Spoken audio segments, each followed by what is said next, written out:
लेकिन ये साला कर क्या रहा है यहाँ पे? बात तो सही है। কি রে আজকে আবার তোদের কি হলো? আর বলো না, সামনে ভোট আসছে তো সেই নিয়ে চিন্তা করছি। আরে যে চাকরি বা রোজগারের ব্যবস্থা করবে ভোটটা তাকেই দিবি। আমি তো 1500 টাকা পাচ্ছি, আবার রোজগারের চিন্তা করে কি হবে? আরে অয়ন তুই কি এত চিন্তা করছিস? আমি অন্য কথা ভাবছি।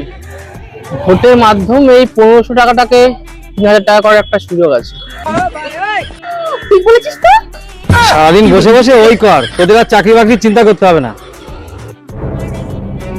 আরে এই বাপু, তুই তো ওদের থেকে সিনিয়র, তুই এত কি ভাবছিস? হ্যাঁ, আরে আমি ভাবছি আর একটা দল আছে যারা বলছে 5000 টাকা করে দেবে জিততে পারলে।